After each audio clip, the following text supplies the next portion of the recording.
আগামী 16 নভেম্বর রবিবার ও 17 নভেম্বর সোমবার সারা দেশে কমপ্লিট শাটডাউন। সেনাবাহিনীর সদস্যদের মুক্তি দিতেই হবে। প্রথম কারণটা হচ্ছে যে আমরা নিজেরা হানাহানির মধ্যে ব্যস্ত।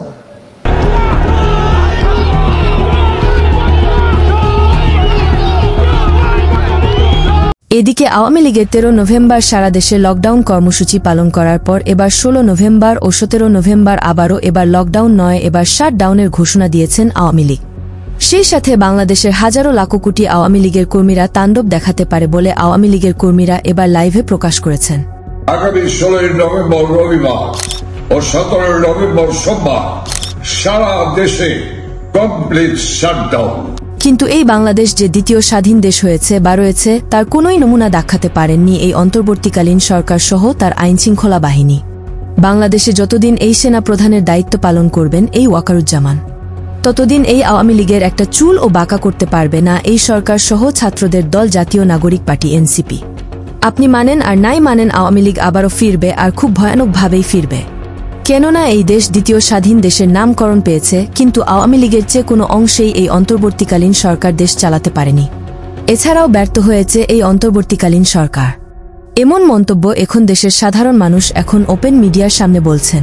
এখন দেশ চলতেছে হাওয়ার উপরে। এটা আমি বলবো ইউনূস সরকারের ব্যর্থতা। পুলিশ ঠিকভাবে ভূমিকা পালন করে না। এই ইউনূস সরকার এই দেশে মানুষের বিশ্বাসের সাথে খেলা করেছে। এই অন্তর্বর্তীকালীন সরকার থাকাকালীন যে নৈরাজ্য হয়েছে দেশে তা বলারও বাইরে। গুম খুন ছিনতাই রাহাজানি একের পর এক হয়ে যাচ্ছে, থামাতে পারছে না এই ইউনূস সরকার। তাহলে কিভাবে বিশ্বাস জোগাতে পারবে এই ইউনূস সরকার সাধারণ মানুষের মনে? এই দেশ যদি আগামী 1 বছর এই অন্তর্বর্তীকালীন সরকার ডক্টর মোহাম্মদ ইউনূস এই দেশ শাসন করে, তাহলে এই দেশে আইনশৃঙ্খলা বাহিনী নামক শব্দটাই উঠে যাবে। এই আওয়ামী লীগের গেল 13 তারিখ কর্মসূচিকে ঘিরে এই দেশের সাবেক প্রধানমন্ত্রী শেখ হাসিনা মনে করেন তাদের কর্মসূচি সফলভাবেই হয়েছে। চলেন এমন একটি কল রেকর্ড শুনে আসা যাক। আমি ধন্যবাদ জানাই আপনাদেরকে যে আপনারা প্রতিবাদ করেছেন। আজকে যে আমরা কর্মসূচি দিয়েছিলাম লকডাউন, এই কর্মসূচিতে আমাদের আওয়ামী লীগ এবং সকল সহযোগী সংগঠন, বাংলাদেশের কৃষক, শ্রমিক, দিনমজুর, রিক্সাওয়ালা, খেটে খাওয়া মানুষ, সাধারণ মানুষ, এমনকি বুদ্ধিজীবী বা ব্যবসায়ী, আমাদের বিভিন্ন শ্রেণী পেশার মানুষ সকলেই সমর্থন দিয়েছে। আমি সবাইকে আন্তরিক ধন্যবাদ জানাই যে আমাদের আওয়ামী লীগ এবং প্রবাসী এবং দেশ বিদেশের সকল বন্ধুরা, শ্রেণী পেশার জনগণ যারা এই আন্দোলনকে আজকে সফল করেছেন, তাদের সবাইকে আমি আন্তরিক ধন্যবাদ জানাই। শুধু তাই নয়, আওয়ামী লীগ আগামী 16 ও 17 নভেম্বর যা শুরু করার পরিকল্পনা করছে তাতে বোঝাই যাচ্ছে যে আগামী নির্বাচন কতটা ভয়াবহ হতে পারে।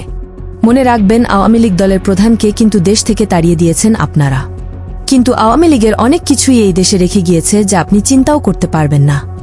আজ পর্যন্ত কয়জন আওয়ামী লীগের কর্মীদের ফাঁসি দেখেছেন বা আওয়ামী লীগের কর্মীদের বিচারের রায় শুনেছেন আপনারা? আর শুনবেনও না, কেননা আওয়ামী লীগ এই দেশে আবারও রাজত্ব করবে, সেটা বেশি দূরে না এমনটি মনে করেন আওয়ামী লীগের কর্মীরা।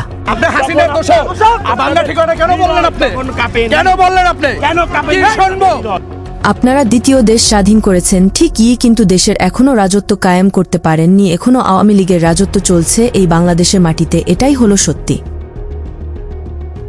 সাধারণ মানুষ যে একটা কর্মসূচির সঙ্গে একাত্মবোধ করে ফেললো প্রথম আনুষ্ঠানিক কর্মসূচিতেই, সরকারের ওখানে আতঙ্ক তৈরি হয়েছে যে তার মানে আওয়ামী লীগের যে দাবি ইউনূস সরকারের পতন, তার মানে অধিকাংশ সাধারণ মানুষ সেটা চাইছে।